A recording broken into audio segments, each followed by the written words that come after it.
Bienvenue dans ce nouvel épisode de l'art du NFT avec Benjamin et Jessica Swady. On va parler de Art for the Future, mais en attendant, on va parler aussi d'actualité. Benjamin, qu'est-ce que tu as pour nous cette semaine? En fait, j'ai un événement qui est pour tous les addicts du NFT, qui est évidemment le retour de Beeple. Beeple, le retour chez Christie's. On sait que Beeple, alias Mike Winkelmann, est un artiste américain qui a fait sensation en février dernier avec une vente record et exceptionnelle chez Christie's, puisqu'il a vendu pour 69 millions de dollars un NFT qui constituait 5000 jours de travail. Donc on se souvient, c'était 5000 depuis 13 ans. Beeple travaille tous les jours à une œuvre nouvelle chaque jour, et puis cette œuvre était assemblée dans un collage, un grand collage, qui était vendu en NFT par Christie's. Et donc ça a propulsé Beeple dans la sphère de l'art contemporain, puisque immédiatement les journalistes l'ont qualifié de troisième artiste vivant le plus cher sur la planète, alors qu'effectivement, il n'a absolument aucun parcours dans l'art contemporain, ni aucun passé dans ce milieu-là. Et donc ça a surpris tout le monde. Et là, Beeple surprend à nouveau tout le monde parce que Christie's le met en avant pour sa prochaine vente d'œuvres du 21e siècle. C'est une vente Christie's qui a lieu, je crois, à New York le 9 novembre. Et moi qui suis les ventes Christie's depuis très longtemps, je m'aperçois que Beeple, artiste vidéo, artiste digital, fait partie. Donc dans le lot, il y a avec lui Richard Prince, il y a Christopher Wool, il y a Peter Doig. Peut-être que ces grands noms ne vous parlent pas beaucoup, mais enfin, ce sont des grands, grands peintres contemporains. Et déjà, c'est stupéfiant d'imaginer, là je suis devant la page, il y a Cindy Sherman, qui est une des plus grandes photographes aussi new-yorkaise, il y a Jean-Michel Basquiat qu'on ne présente pas. En fait, maintenant, Beeple est vendu au même niveau et au même niveau de notoriété et avec la même importance. En fait, il est situé à la même importance que des grands peintres de l'art contemporain. Donc déjà, pour moi, ça, c'est déjà un premier événement. Et puis, deuxième événement, c'est l'œuvre qu'il présente, qui est une sculpture. Donc l'œuvre s'appelle Human One. Et on voit, donc c'est une œuvre vidéo. Et au lieu de présenter ça sur un écran, comme on le fait classiquement, il présente ça dans une structure, dans une sorte de cage en acier et en verre, qui est déjà un bel objet en soi.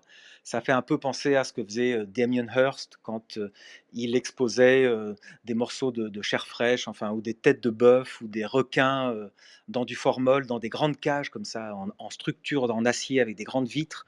Et dedans, il y a 4 écrans vidéo qui diffusent des images continues d'un cosmonaute qui marche dans des paysages un peu surnaturels. Alors, ce qui est intéressant, c'est que au début, moi, j'ai cru voir un hologramme. Donc je vous conseille d'aller voir Christie's Beeple sur internet, et vous verrez Human One. Au début, je pensais que c'était un hologramme, donc on voyait ce cosmonaute marcher en hologramme. En fait, c'est un jeu de miroir. Donc je pense qu'il y a 4 écrans vidéo sur les 4 coins de la structure en acier, et on voit ces images qui se reflètent les unes dans les autres. C'est vraiment visuellement extrêmement beau, extrêmement fort. Personnellement, j'aime beaucoup. Je suis pas toujours fan de Beeple, mais j'ai toujours été fan de son humour et de sa vision décalée de notre monde contemporain. Mais là, je suis vraiment fan du travail visuel qu'il y a eu sur cette œuvre-là. Et alors, en plus, l'œuvre est générative, puisque les paysages vont évoluer et vont changer au fur et à mesure de la psychologie de l'artiste, ou en tout cas des envies de l'artiste. Donc, c'est une œuvre connectée, et donc c'est une œuvre vivante. Encore une nouvelle innovation de Beeple, c'est une œuvre qui va évoluer avec la mentalité de l'artiste. Donc, on va être connecté, l'œuvre est en NFT évidemment, donc elle est sur la blockchain.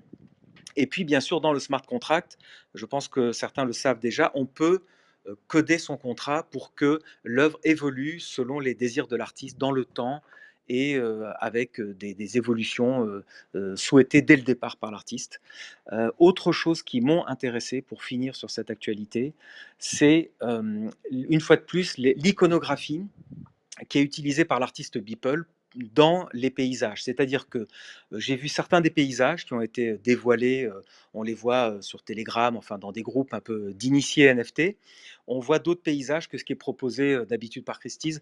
Et il y a dans certains paysages, on retrouve le Pikachu, qui est un peu l'emblème de Beeple, c'est-à-dire ce Pokémon gigantesque dans une structure un peu délabrée, En fait, on a l'impression que c'est comment, un Pokémon triste, en fait, un Pokémon dystopique qui est présent dans le paysage. Et au stupeur pour moi, j'ai vu apparaître des montres molles de Salvador Dali. Et là, ça m'amuse beaucoup parce que tous ceux qui aiment l'art connaissent Dali, ceux qui aiment encore plus Dali connaissent toutes ces montres molles qui sont, vous savez, les montres qui s'affadissent comme ça sur des branches d'arbres. On a l'impression qu'elles coulent au soleil, enfin qu'elles sont en train de fondre. Et je me dis, voilà, Beeple, en fait, a été propulsé dans le monde de l'art, dans le monde du grand art, depuis le mois de février, et je le suis sur Twitter et Instagram, et on voit qu'il participe aux grandes foires d'art contemporain, il va visiter les galeries, il va dans les grandes capitales, etc. Il va dans les musées, donc il se met au contact de l'art, et c'est amusant comme ça a été la façon dont lui-même a été propulsé comme artiste contemporain. Il s'est dit, il serait temps que je m'y mette et que je comprenne tout ce qu'il y a autour de moi. Et maintenant, il commence à mettre des références à l'art moderne, à l'art contemporain dans ses sculptures. On a vu aussi, il a utilisé je crois que c'était les petits du Jeff Koons là, les chiens de Jeff Koons, enfin les structures en acier de Koons. Petit à petit, il met de plus en plus de références artistiques et donc ça me plaît beaucoup. Et je voulais vous mentionner ça. C'est quelque chose à suivre de très près. C'est vraiment intéressant. Trop bien, mais merci beaucoup pour cette petite étude de cas Beeple qui est hyper intéressante et hyper bien résumée, comme d'habitude. Je sais pas si je vais pouvoir faire aussi bien que toi en termes d'explication des actualités que j'ai, parce que j'en ai des complexes et des techniques, donc beaucoup moins passionnantes. Mais bon, trois, quatre petites actus. D'abord, il y a Photoshop, donc Adobe, qui va proposer aussi de faire des NFT, en fait, dans leur système de création, vu que beaucoup d'artistes digitaux passent par Photoshop, ils vont avoir la possibilité du coup de tracer les efforts qui sont faits et le travail qui est fait, et du coup fournir une sorte de certification supplémentaire à une œuvre. Donc ça, je trouvais ça intéressant. Ensuite, il y a eu un gros coup de com pour les CryptoPunks, un coup de com à 500 millions. Donc c'est une vente qui a eu la semaine dernière. Et donc tout le monde était là, mais c'est pas possible. Les CryptoPunks, voilà, il y en a que quelques-uns pour l'instant, ou pas mal déjà, qui sont vendus à plusieurs millions, ou au moins 1 million. Pas tous encore, mais de là à mettre 500 millions, pardon, donc un demi-milliard de dollars, c'était une grosse quantité. Et en fait, c'est la personne qui possède le CryptoPunk qui en fait s'est auto-acheté ça avec ce qui s'appelle un flash loan. Donc c'est une innovation vraiment très spécifique à la finance décentralisée et qui permet en fait d'emprunter des énormes sommes euh, très rapidement, mais par contre vous devez les rembourser dans la même transaction. Et donc c'est assez puissant comme innovation. Et voilà, et là il en a abusé pour se faire un bon coup de pub. Donc voilà, je trouvais ça marrant aussi. Euh, Ensuite, on a une actu donc Facebook. Ça, on l'a annoncé la semaine dernière, hein, Benjamin, je crois, que Facebook sort son metaverse. Oui, bien sûr. Et puis ça vaudrait le coup de faire une room spéciale sur les métaverses parce que c'est littéralement en train d'exploser comme concept là maintenant. Oui. C'est ça. Donc le truc qui s'est passé, c'est que suite à l'annoncement de Facebook, tous les projets qui touchent plus ou moins au metaverse ont vraiment explosé en termes de valorisation. Euh, Parce que déjà, il y a une petite info qui a fuité, c'est que Novi, le portefeuille de Facebook, de son métaverse, va pouvoir supporter les NFT. Donc ça confirme effectivement la tendance que ils vont se jeter à fond dans les NFT aussi. Euh, et ensuite, il y a une autre info aussi qui est sortie, c'est le dossier le Quarterly Report de Non-Fungible. Donc c'est le rapport trimestriel, pardon. Et donc, ce rapport trimestriel, dedans, il cite qu'il y a eu au troisième trimestre 2021 6 milliards d'échanges juste sur Ethereum en termes d'NFT. Donc, on voit que le volume ne fléchit pas et que on est vraiment dans une tendance de fond. Et je pense pas qu'il y aura de retour en arrière. Il y aura sûrement des hauts et des bas en termes d'échanges et de valorisation, etc. Mais ça n'a pas l'air de se freiner. Enfin, l'adoption est vraiment assez impressionnante en fait, elle est même plus rapide que la crypto. Euh, et donc, voilà, c'est plutôt positif pour la suite. Ouais, c'est amusant aussi de voir, tu as raison de parler de Photoshop, c'est intéressant parce que on a vu que les réseaux sociaux se sont mis au NFT ready, par exemple sur TikTok. Même sur Instagram, je l'ai essayé. Donc sur Instagram, tous les posts que vous mettez sur votre Instagram, en 3 clics, peuvent être transformés en NFT.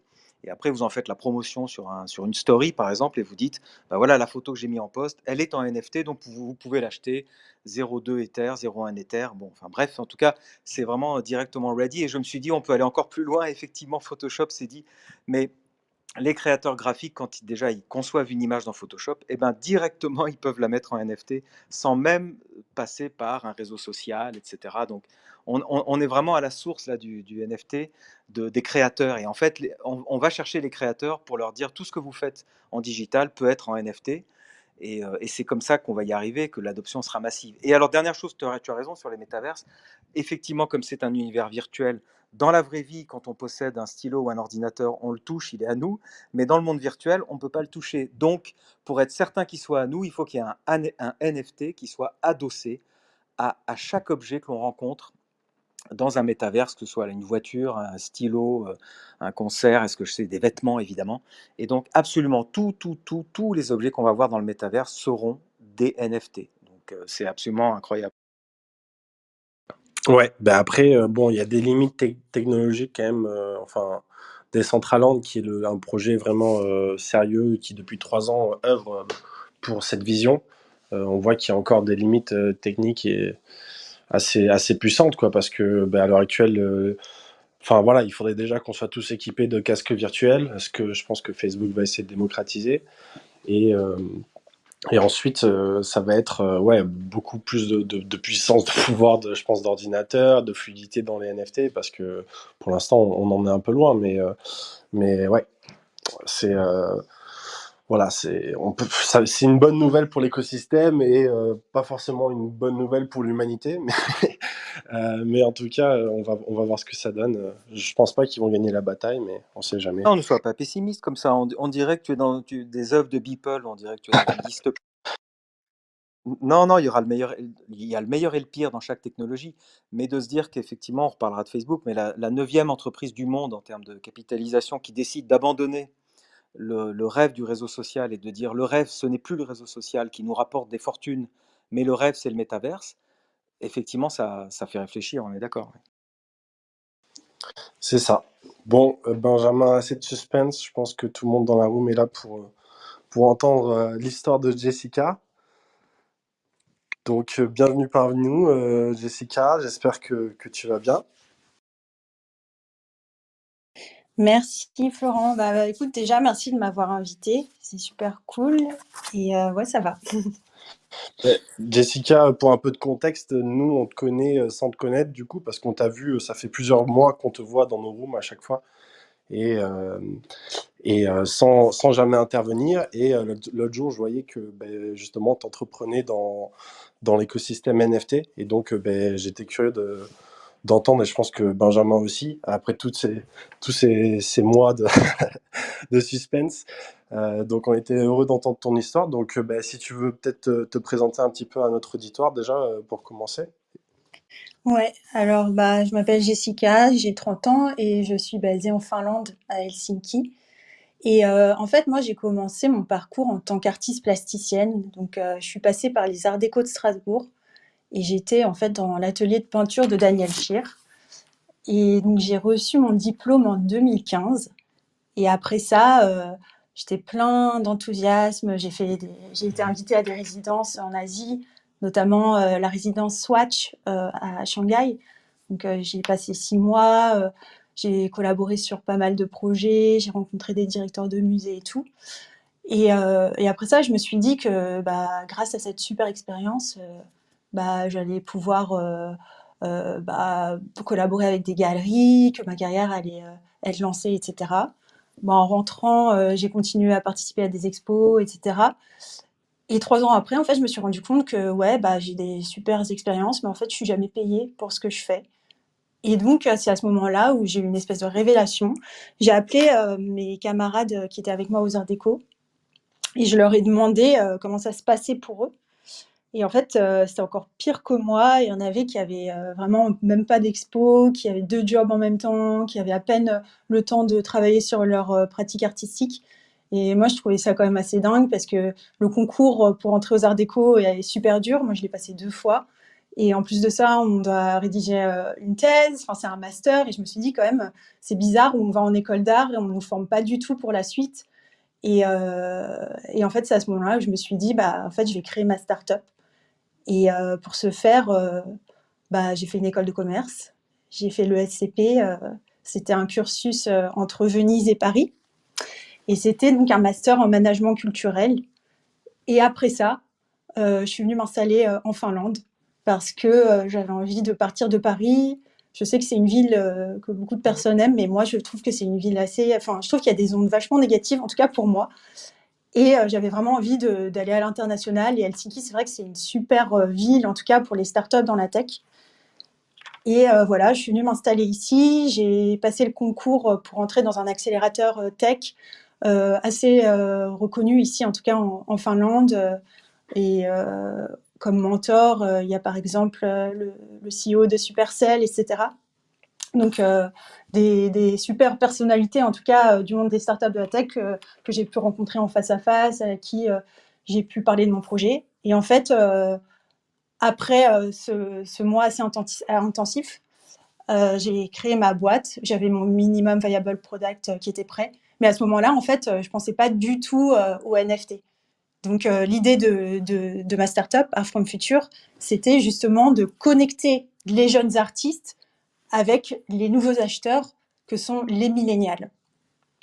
Et donc l'idée, c'était vraiment de voilà, créer une plateforme de type DIY pour les artistes, donc qui puissent venir sur la plateforme, utiliser des services de promotion, le marketplace, et voilà, comme ça, se connecter avec les acheteurs, faire leurs promos, etc. Et puis après, en mars, bah, j'ai entendu parler des NFT, et c'est là que bah, le projet a un peu pivoté. Peut-être avant d'attaquer sur les NFT, Jessica, déjà ton parcours de vie là, c'est vraiment, vraiment impressionnant parce que c'est tellement dur de lancer une carrière d'artiste. Je sais de quoi je parle puisque j'ai commencé aussi à 20 ans comme toi. Et effectivement, on est très dérouté par l'âpreté de ce milieu, le fait que les galeries reçoivent 10 CV d'artistes par jour. Enfin, c'est vraiment difficile de se faire une place dans ce milieu-là. Et donc, tu as pris la tangente et tu as dit, mais moi, je vais moi-même m'occuper de moi. En fait, tu as lancé ta propre agence d'autopromotion de ta carrière finalement. Et tu es artiste entrepreneur en fait. Et c'est quelque chose qui était inscrit depuis Warhol. Il a lancé ça. Il a dit on peut être artiste et faire de l'argent et comprendre en tout cas l'importance de gérer sa propre carrière. Donc tu as fait ça, mais ce qui est étonnant, c'est que tu t'es occupé des autres en fait. Tu t'es occupé d'abord des autres plutôt que de toi en fait dans cette start-up. Exactement. Donc, en fait, depuis 2020, enfin en tout cas depuis début 2020, j'avais arrêté en fait de peindre ou de faire des œuvres digitales, justement pour m'occuper des autres. Et c'est que depuis le mois de septembre que j'ai recommencé en fait à créer des œuvres et justement à vendre mes œuvres sur Iketnook depuis le début du mois d'octobre. Donc ouais, c'était vraiment focus sur les autres artistes euh, et de trouver en fait les moyens pour les aider, de comprendre de quoi ils ont besoin et qu'est-ce que les jeunes acheteurs en fait cherchent aussi. Parce que je me suis beaucoup posé la question, je me suis dit, est-ce que les millennials, est-ce qu'ils ont vraiment envie d'acheter une œuvre physique? Est-ce que c'est ça qu'ils veulent avoir chez eux? Ou est-ce qu'ils ont besoin de plus d'interaction avant d'acheter l'œuvre? Ou est-ce qu'ils ont besoin de plus d'interaction avec l'œuvre? Et c'est là où on voit aussi euh, bah, les NFT. Je pense que c'est assez intéressant pour cette génération-là parce que c'est pas juste acheter une œuvre. En fait, il y a vraiment toute cette interaction digitale que tu as avec l'artiste. Si tu achètes une de ses œuvres, parfois tu as des airdrops et tout. Et je pense que c'est beaucoup plus intéressant en fait pour les nouvelles générations en tout cas. Oui, alors ce qui me surprend encore plus aussi, Florent, pardon, je sais que tu veux intervenir, mais c'est parce qu'en d'ordinaire dans le monde de l'art, quand on côtoie les galeristes, ils s'intéressent beaucoup aux acheteurs de 40, 50 et 60 ans qui ont les moyens en fait de pouvoir s'acheter de l'art. Et toi, tu as pris tout ce monde-là à revers en disant mais non, moi je vais m'intéresser aux millennials qui ont donc a priori, qui sont à peine dans la vie active, on va dire, qui n'ont pas forcément un budget important pour l'art, mais tu t'es dit eux ont des choses, eux attendent des choses de l'art, des choses interactives, des choses vivantes, des choses digitales évidemment. Et c'est ça. Et tu t'es dit je vais leur proposer quelque chose vraiment ciblé pour eux en fait. Ouais, exactement. Et à chaque fois, en fait, ce que j'essaye de faire, c'est que j'essaie de me mettre à leur place. Surtout que, voilà, aujourd'hui, je crée ma boîte et j'ai pas du tout de salaire, j'ai pas du tout les moyens, mais j'achète toujours des œuvres d'art physiques, mais aussi des NFT. Donc, j'essaye de réfléchir à bah, quel est mon budget à moi, quel est le budget que ces jeunes seraient peut-être prêts à mettre. Et aussi, bien sûr, je discute avec eux. Et par exemple, via le site, donc en tout cas via From Future, on peut acheter des œuvres physiques et donc je propose des paiements en 4 fois, par exemple. Mais je me rends compte qu'aujourd'hui, pour l'instant, les acheteurs, ce sont toujours des hommes qui ont un bon salaire et qui parfois sont pas forcément des millénials. Donc j'essaye en fait de les convertir en clients, mais c'est vrai que c'est difficile parce qu'encore une fois, je me pose la question, est-ce que ce sont vraiment des œuvres d'art qu'ils veulent acheter ou est-ce que c'est autre chose, quoi? Ouais, c'est clair que ça doit pas être facile de trouver l'équilibre justement entre essayer de démarcher des collectionneurs plus traditionnels et les convertir au NFT, ou inversement à les convertir des personnes qui sont intéressées par cette nouvelle technologie et pour les convertir plus à de l'art traditionnel. Parce que je crois que c'est aussi un petit peu ce que tu fais avec Art from Future. C'est vraiment la relation entre le physique et le digital, non, que tu essayes d'explorer. Ouais, exactement. Bah, notamment, en fait, avec bah, l'exposition que j'organise, pour l'instant je suis solo founder, que j'organise en ce moment, qui est en ligne jusqu'au 7 novembre avec l'artiste française Farah. En fait, on a voulu tester ensemble une exposition qui mêle bah, des œuvres physiques, mais aussi des NFT. Et donc l'idée, c'était d'essayer d'éduquer un peu le public que j'ai aujourd'hui, qui n'est pas forcément un public qui va s'intéresser comme ça tout seul aux NFT ou qui va en acheter, d'essayer de les éduquer et de les aider à faire en fait leur premier pas dans cet espace qui peut paraître assez abstrait. Et donc, on a proposé quelques œuvres sur OpenSea, sur Polygon, du coup. J'ai voulu essayer de faciliter le processus.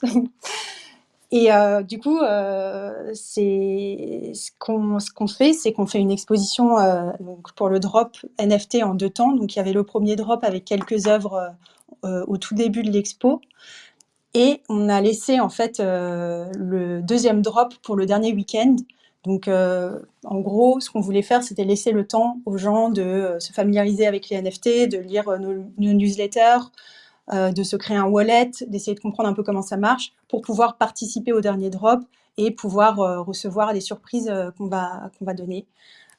Et que, enfin, je vais pas dire ce que c'est. Maintenant, les surprises, du coup, si les gens sont intéressés, il faudrait juste soit nous suivre sur Twitter, Instagram, ou soit s'inscrire à la newsletter.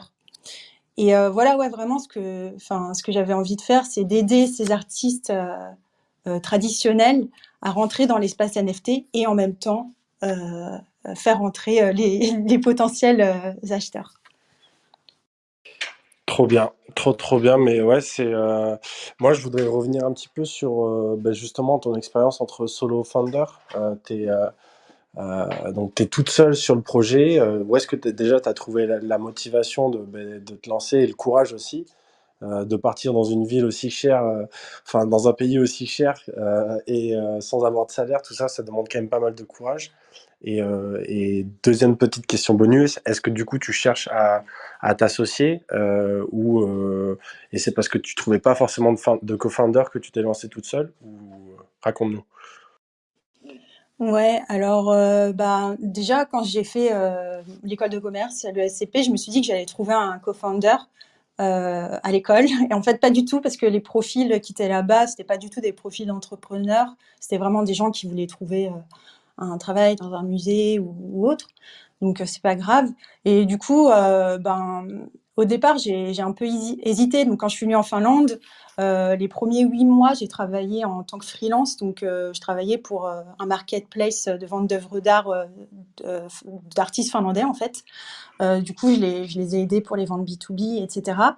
Et puis, à un moment, je me suis dit que ça servait plus à rien que j'y attende, parce que j'avais vraiment cette motivation, en fait, d'essayer de débloquer ce problème dans le milieu de l'art. Et je me suis dit, si personne le fait, enfin, faut que quelqu'un le fasse à un moment donné.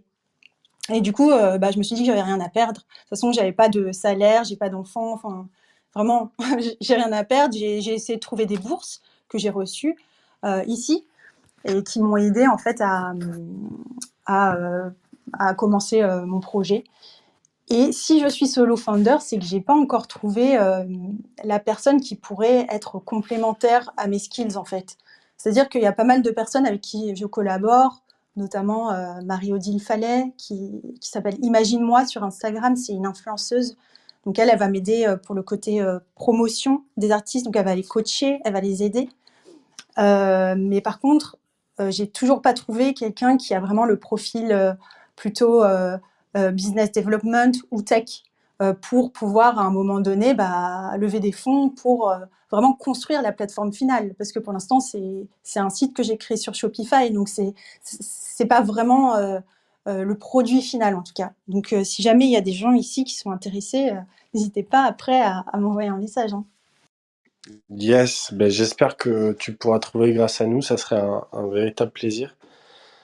Mais ouais, ben, il n'y a pas de raison en tout cas. Moi, je trouve le projet super et je serais pas déjà pris. Je te contacterai pour sûr.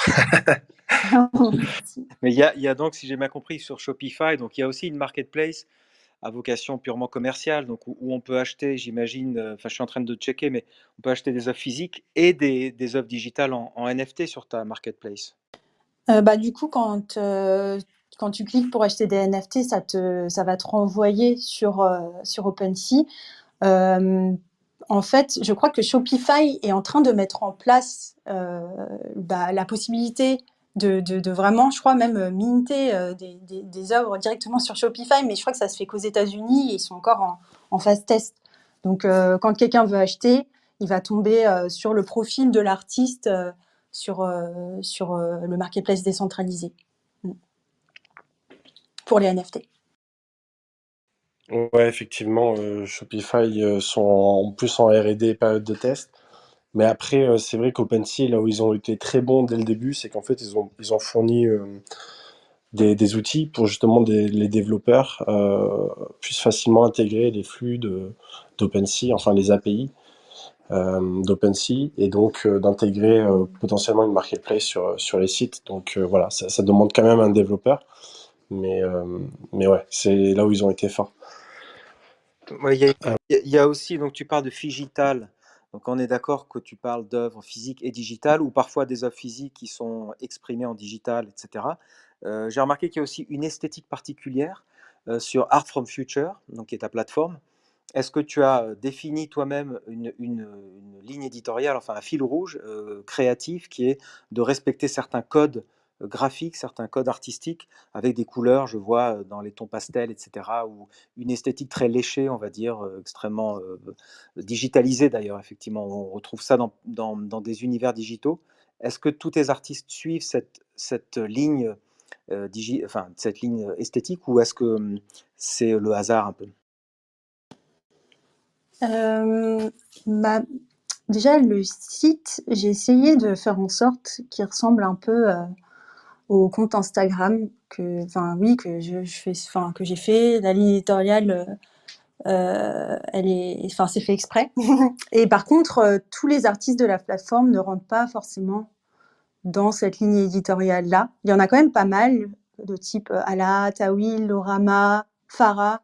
Ce sont des artistes qui rentrent vraiment dedans. Et je pense que maintenant, je vais essayer en tout cas, de travailler avec des artistes qui représentent un peu plus ce que j'essaye de faire.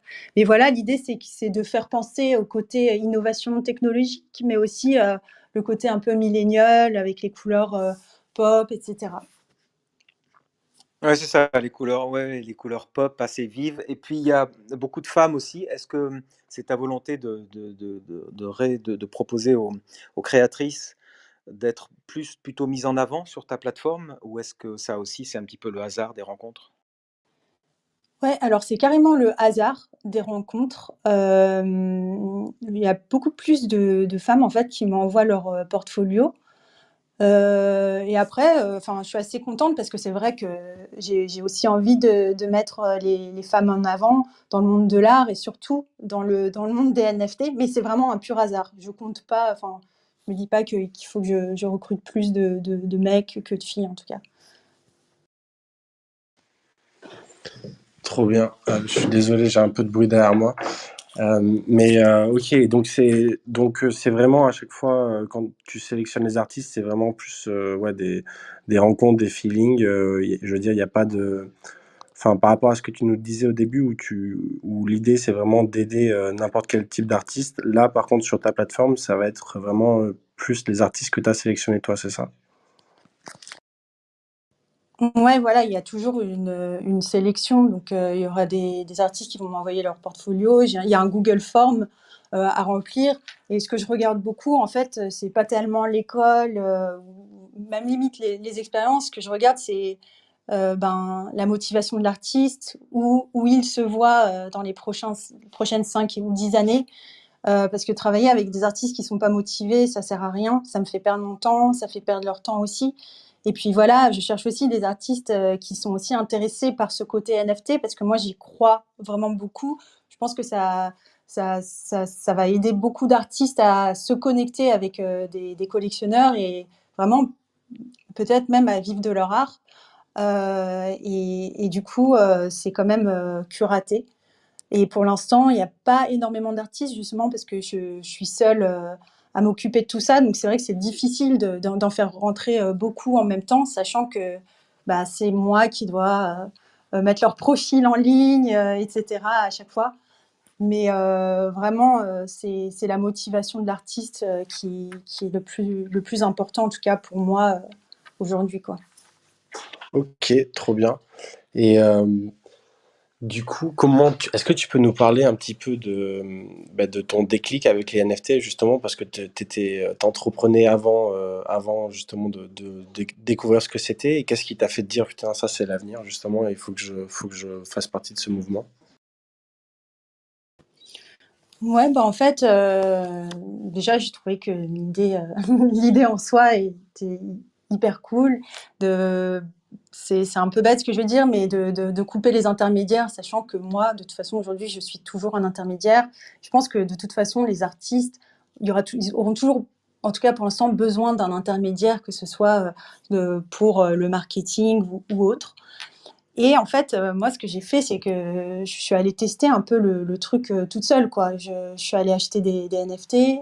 J'en ai acheté, enfin, pas mal, peut-être, une trentaine, trucs comme ça sur Ikednook. J'ai adoré le process, mais après, comme je le disais avant, j'ai essayé d'en vendre et franchement, en un mois, j'en ai vendu pas mal et je me suis dit: «OK, en fait, pour moi, tous les artistes devraient vraiment vraiment être, en train de créer des NFT et d'explorer, ce monde-là et ça m'a encore plus motivée en fait pour développer ce troisième projet en fait dans la From Future de création de NFT et d'accompagnement en fait vers cet espace-là. Tu vendais, Et Jessica, tu vendais tes propres œuvres sur Ecatnook ou tu vendais et les tiennes et celles des autres? non, c'est les miennes. J'ai voulu le faire justement pour tester avant d'aider. Et en fait, pour l'instant, le projet qu'on a lancé, c'est sur OpenSea, sur Polygon, parce que je me suis dit que ça allait être peut-être plus simple d'utilisation pour les gens qui n'ont pas trop l'habitude. Mais maintenant, en y réfléchissant, je me dis peut-être que la prochaine fois, peut-être que lancer un projet sur Tezos, ça pourrait être cool quand même, parce que c'est peut-être pas si compliqué que ça. Et j'aime beaucoup en fait la plateforme Iketnook, en tout cas. Voilà. Et Ouais, ouais, je suis d'accord avec toi. Tezos, c'est une bonne plateforme. D'abord, elle est environnemental friendly, comme on dit. C'est des clean NFT, comme on dit. Et puis c'est pas cher, il y a quelques centimes. Les frais de mine sont de quelques centimes. Je vais revenir sur ce que tu m'as dit qui m'a vraiment intéressé. Tu disais la décentralisation, enfin, pardon, tu parlais plutôt de désintermédiation, donc de couper les intermédiaires. En fait, c'est absolument fondamental. C'est à l'origine de la blockchain et c'est aussi à l'origine des NFT. Mais moi, je pense que, comme tu dis, il y aura toujours des intermédiaires pour aider les artistes à s'y retrouver dans ce monde-là. Mais le problème de l'intermédiaire, c'est qu'avant la galerie, d'habitude, elle prend 50%. Donc, ce que j'ai cru comprendre, c'est que toi, en tant qu'intermédiaire, on va peut-être rentrer dans ton business model.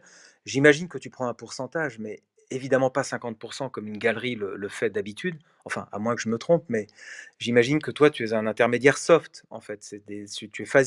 Tu facilites l'investissement dans le NFT, en fait. Ouais, exactement. Donc, non, non, 50%, je prendrai jamais. Donc déjà, pour les offres physiques, je prends 35%. Enfin, l'entreprise prend 35%, et pour les NFT, c'est 20%.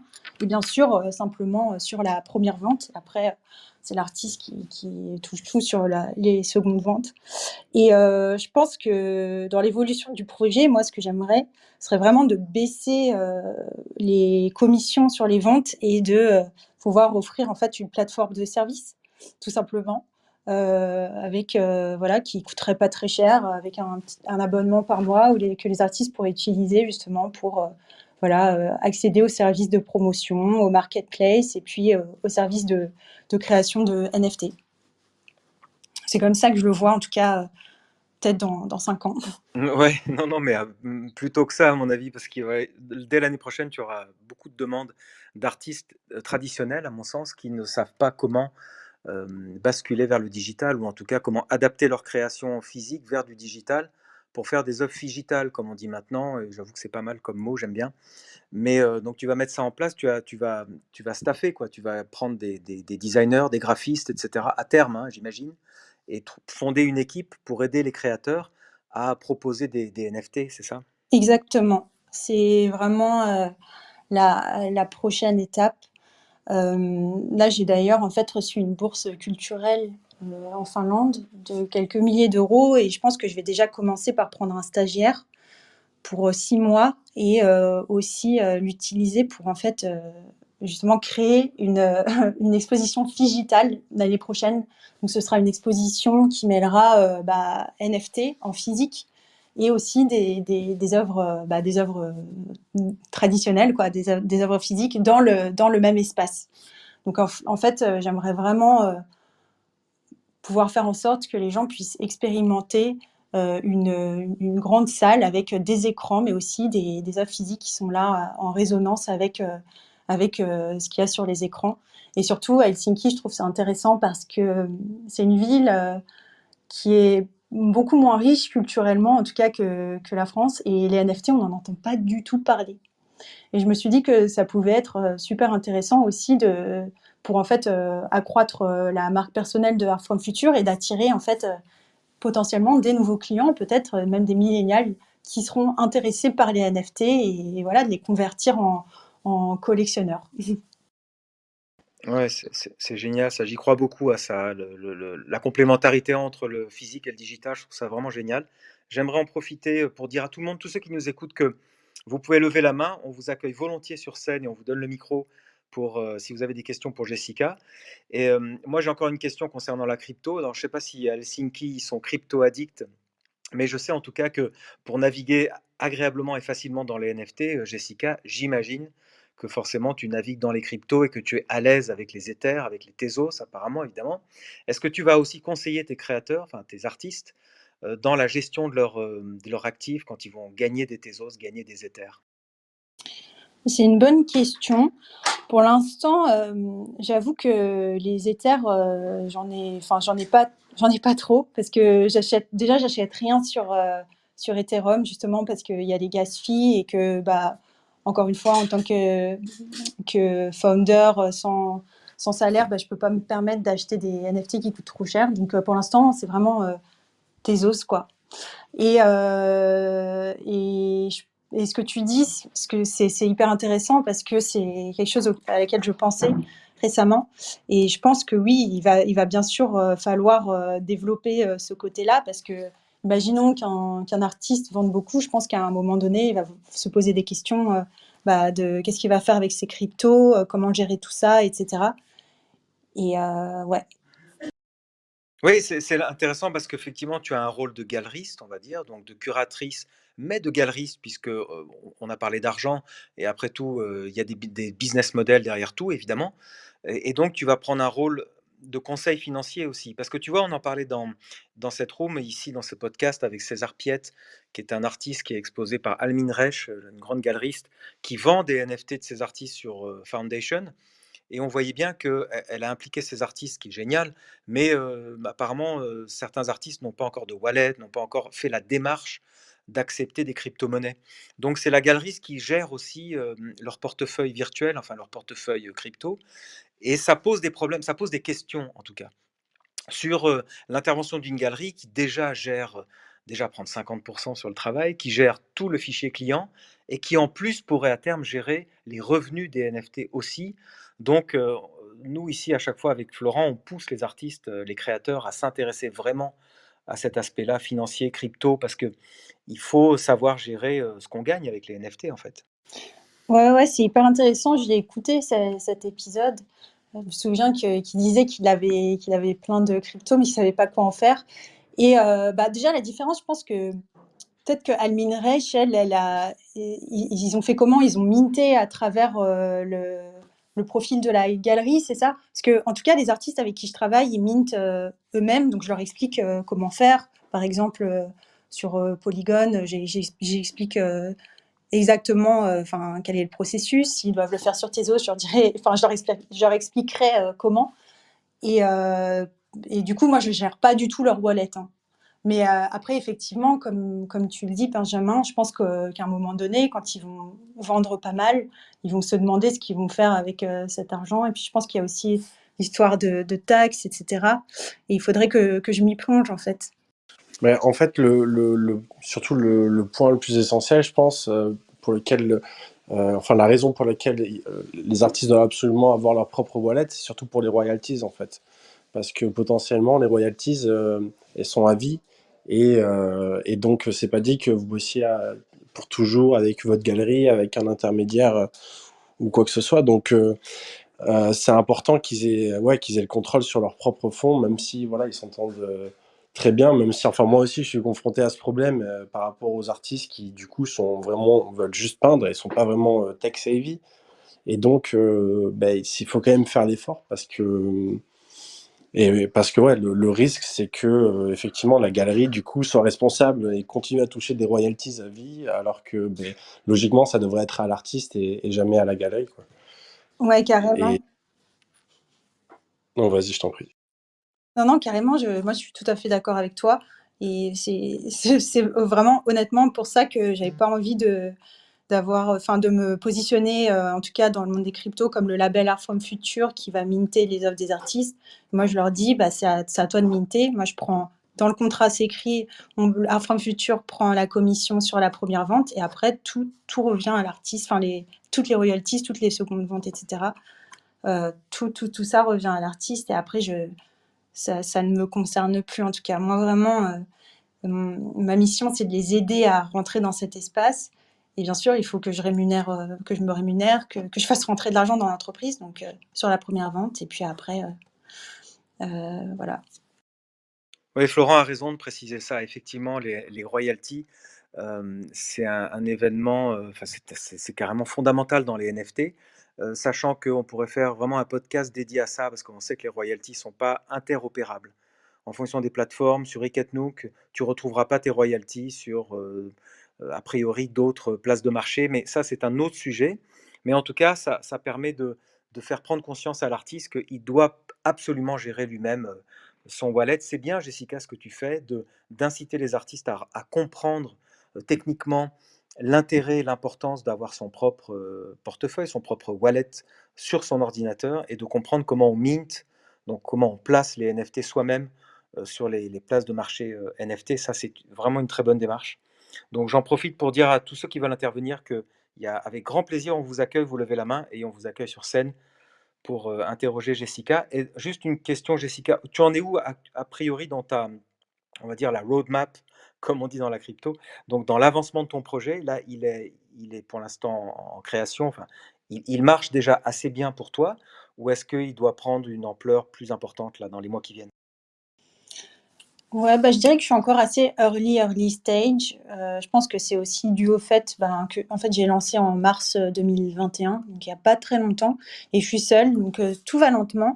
Mais ce que j'aimerais avant de commencer vraiment à recruter, des gens, puis après peut-être à lever, des fonds et cetera, c'est vraiment de valider, le projet à fond, donc de comprendre ce que, les gens veulent, qu'est-ce qu'ils veulent acheter et comment vraiment je vais faire rentrer de l'argent dans un From Future et que je vais pouvoir aider d'un côté les artistes et ceux qui sont intéressés par ces artistes-là.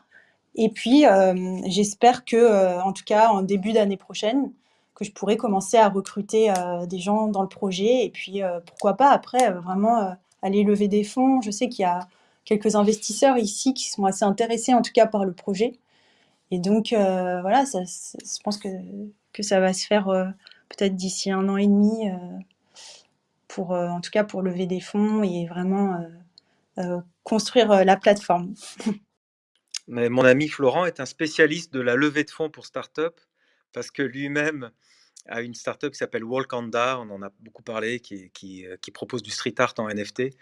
Et je sais qu'il a fallu financer ça par des tours de table. Et tu as raison, Jessica, il faut effectivement donner de l'ampleur à ce genre de projet. Et je pense que ce sera facile de trouver des investisseurs parce que ça me paraît être un beau projet qui a beaucoup d'avenir.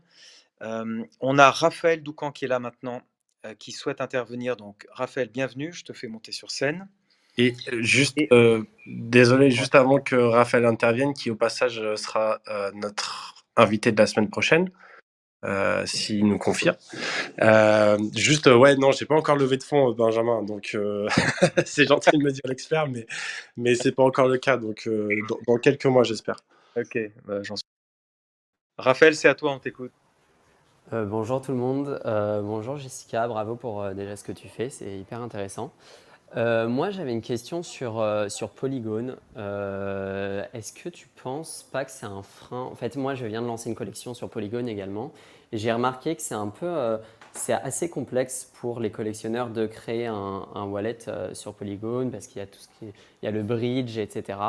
Et j'ai l'impression que c'est un peu un frein à l'achat et je voulais voilà, avoir ton retour d'expérience. Salut Raphaël, bah écoute, toi, c'est une super bonne question.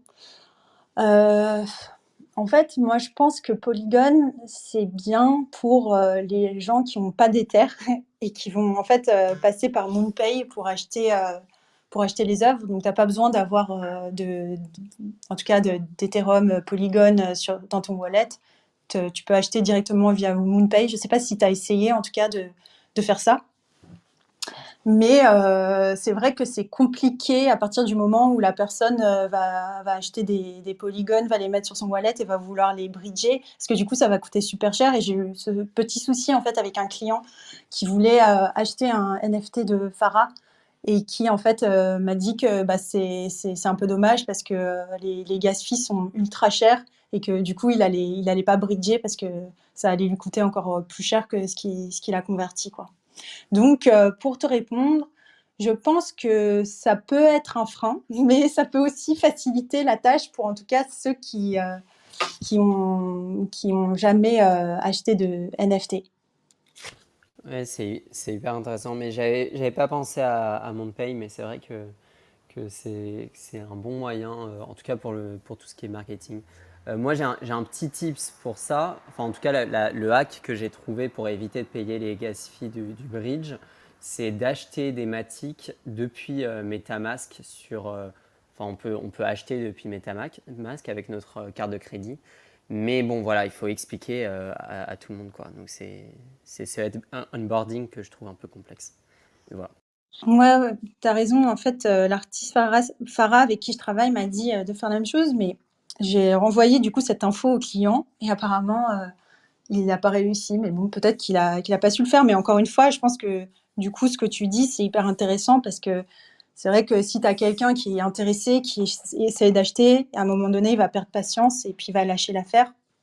Donc c'est vrai que c'est hyper dommage, mais je pense que peut-être que c'est encore un peu, je sais pas, tôt avec Polygon. Du coup, les gens, je sais pas, ne savent peut-être qu'ils vont faciliter les choses après, je sais pas, mais j'ai l'impression que qu'il y a pas mal de projets, en tout cas, qui vont être sur Polygon. Donc, c'est pour ça que je pense que toi aussi, peut-être que tu as décidé de mettre ta collection sur Polygon. En tout cas, il y a Showtime qui se met dessus. Je sais que Shopify aussi, pour les NFT, ils vont se mettre sur Polygon. Donc, Ouais. je pense que c'est quand même. C'est que Raphaël nous expliquera ça.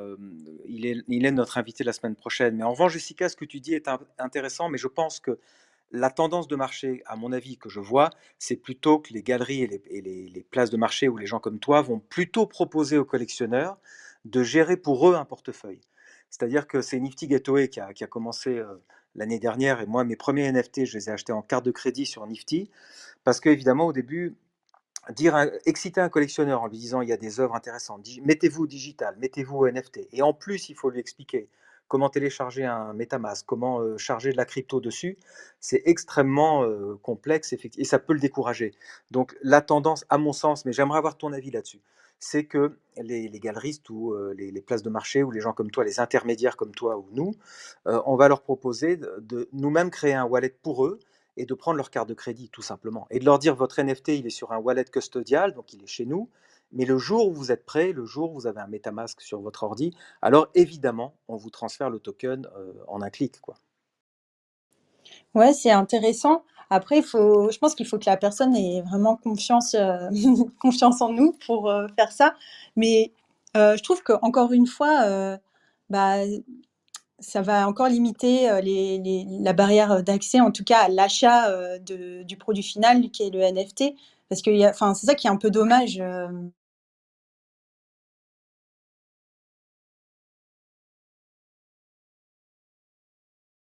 Son petit défaut, quoi. Donc, pour Polygon, c'est de tout mettre en place. Et là, pour ce que tu viens de me dire, bah, c'est de leur dire, bah voilà, moi je crée le wallet pour toi, j'ai ta carte de crédit et j'achète quand tu me dis que c'est OK. Donc la personne doit quand même avoir hyper confiance. Oui, oui, bien sûr, tu as raison, c'est une question de confiance, mais il suffit oui, il faut attirer, effectivement, il faut inciter à la confiance, mais je pense que tu es à un niveau où la confiance peut être assez vite constatée sur ta startup parce qu'on circule, on voit tes réseaux sociaux, on voit ce que tu as fait déjà. Et a priori, sur des sommes raisonnables, évidemment, il est possible d'envisager ça. Mais la question est en suspens. Moi, je vois beaucoup de nouvelles places de marché où effectivement ils proposent maintenant de plus en plus la carte de crédit. Je ne sais pas, c'est comme les prix en Ether. On voyait beaucoup sur les marketplaces il y a quelques mois. Tous les prix étaient en Ether. Maintenant, la plupart des prix sont en dollars, en tout cas dollar ou Ether, mais on voit bien que pour l'adoption massive, il va falloir faire un pas assez important vers le grand public quand même. Ouais, carrément. Et d'ailleurs, je crois qu'il y a aussi une start-up qui est basée aux États-Unis. Peut-être que vous en avez entendu parler, qui s'appelle Layer et qui en fait crée son espèce des storefronts en fait pour les artistes et les galeries sur Bitcoin du coup. Donc en fait, ils font ça sur le Stacks. Et du coup, ils vont aussi permettre l'achat soit en Bitcoin, soit en carte de crédit. Mais c'est vrai que je suis d'accord avec toi, Benjamin. Je pense que pour que les gens puissent vraiment entrer dans cet espace-là, il va falloir proposer l'achat par carte de crédit. Mais ouais, mais le seul problème de la carte de crédit toute seule, enfin, c'est que tu n'as pas de wallet pour où recevoir ton NFT jusqu'à ce que Mastercard ou Visa, tu vois, puissent recevoir les NFT aussi. C'est ce que je pense ils finiront par faire, hein.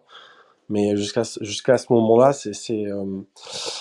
c'est compliqué parce que du coup, en fait, ce que tu peux proposer, c'est du fiat on ramp, donc de pouvoir acheter, en fait, enfin, convertir directement avec ta carte de crédit en Ethereum ou dans la crypto que tu veux. Mais après, où est-ce que tu le mets, en fait, ce NFT, une fois que tu l'as? Enfin, il faut bien que tu aies un compte qui reçoit. Donc, il y a des plateformes comme Makerspace qui prennent l'adresse email et donc c'est quelque chose qui se rapproche plus au web qu'on connaît, au web actuel avec une adresse email et tu vas pouvoir payer par carte. Mais je pense que c'est un peu la seule solution pour l'instant jusqu'à ce que il y ait des couches plus avec une meilleure UX qui apparaissent sur les NFT. Oui, j'aime bien, là ça devient technique, mais comme souvent dans le NFT, on parle d'art, enfin surtout dans ce podcast, on parle d'art, et après on dérive vers l'aspect technique du NFT, et c'est normal, et je trouve ça vraiment intéressant. Moi, j'ai toujours prêché pour l'art et la technologie. Ça fait très longtemps que je pense que l'art et la technologie vont travailler ensemble. Depuis l'avènement de l'informatique, ça me fait penser qu'on a retrouvé des créations d'Andy Warhol de 1984, des créations faites à la souris sur le premier Macintosh de 84. Et ce sont des créations qu'on a trouvées, alors tout est ultra pixelisé, mais enfin il a fait des autoportraits avec la souris. C'est vraiment intéressant. Ça a été vendu d'ailleurs chez Christie's, mais bon, bref, en tout cas, pour dire que la technologie est indissociable de l'art maintenant. Et on a parlé des métaverses et on a parlé de tout ça. Et il va falloir comprendre effectivement ce qui se passe. Mais je regarde si quelqu'un veut poser encore une dernière question. On est à quelques minutes de la fin. Euh, Peut-être Florent, tu veux Ouais, ouais, encore une question? ben, en tout cas, non, mais je voulais te féliciter, en tout cas, Jessica, pour avoir ben, cette vision et le courage de la réaliser. Parce que c'est clair qu'on voit pas beaucoup de female solo founders, qui en plus vont s'expatrier en Finlande où c'est bien cher. Donc félicitations en tout cas, il y a clairement en plus un besoin tu vois, de connecter ces deux mondes. C'est cette nouvelle génération d'artistes avec cette nouvelle génération de collectionneurs. Et donc, enfin, pour le coup, tu vois, pour toi, prendre juste une commission unique de 20%, 20%, ça peut paraître cher par rapport aux critères crypto, on va dire. Mais pour le coup, je te perçois pas du tout comme une intermédiaire parce que enfin, de ce que j'ai compris, c'est vraiment, il y a vraiment une grosse partie aussi éducation et accompagnement qui est primordial. Donc voilà, je voulais te féliciter pour ça et pour la vision et l'exécution. Bah, merci beaucoup Florent, c'est super motivant d'entendre ça. Bah avec plaisir et je suis juste déçu que avec tous les invités qu'on a, il y a pas eu plus de questions que ça, mais euh, mais c'est qu'on a dû bien poser les questions, Benjamin. Ouais, on a fait le job. Oui, oui, c'était vraiment intéressant. Vraiment, Jessica, merci beaucoup pour ce partage d'expérience. Tu vois, il y a Lucie et Léonore qui souhaitent te poser une question, je crois, Jessica. Bonsoir, Lucie et Non, non, Léonore. c'était pour vous féliciter parce que effectivement, c'était rudement bien mené. Et toutes les questions que j'avais, moi, elles ont été posées et répondues. Et j'en profite pour féliciter Jessica. Vraiment, c'est ultra à la fois courageux, bien pensé. Je suis allée sur la plateforme pendant la room et c'est vraiment, ça donne envie d'y passer beaucoup de temps. Et voilà, c'était très intéressant le fait que tu dises que même en tant qu'artiste, tu trouves que les intermédiaires sont encore utiles et même dans ce monde des intermédiaires décentralisés. On aura, j'imagine, l'occasion d'en reparler. Voilà, en tout cas, c'était passionnant. Mais merci Éléonore, et j'avais déjà remarqué en tout cas ton profil sur, je crois, Twitter ou Instagram, et je sais que tu t'intéresses beaucoup aux NFT, donc n'hésite pas à te connecter avec moi sur les réseaux. Absolument. À très bientôt. Ouais, on est une super communauté, c'est chouette. Merci Lucie et Léonore d'être intervenus. Et je voudrais, donc il est 19h, et comme vous le savez, classiquement dans ce podcast, cette room, on tient à respecter les horaires. On a commencé à 18h, donc on finit à 19h pour vous donner envie de nous retrouver mardi prochain à 18h sur Clubhouse, mais pas sûr. Peut-être sur Twitter Space. On vous donnera l'info au plus vite. Et en tout cas, toujours rediffusé en podcast sur toutes les bonnes plateformes de podcast. Donc je vous remercie à tous. Florent, peut-être le mot de la fin pour clôturer cette room. Merci à tous. Non, je sais pas, Jessica, tu voulais parler, j'ai vu que tu t'étais unmutée. Non, je voulais juste bah, vous remercier en tout cas de m'avoir invité, donner la parole par rapport à mon projet. Comme j'avais dit à Florent, je suis assez timide, du coup je parle pas beaucoup, mais du coup ça s'est plutôt bien passé, donc merci beaucoup. Ben ouais, je trouve que ça paraît pas du tout que t'es timide, donc Non, effectivement, pas du tout même. Non, non, tu en parles bien avec beaucoup d'assurance et de conviction. C'est super alors. c'est le NFT qui t'a donné la force. Ouais. Merci à tous. À Ok. très vite. Bonne Bon, soirée mais à tous. trop bien, mais bonne soirée et à la semaine prochaine. Bonne À la soirée. semaine. Bye bye.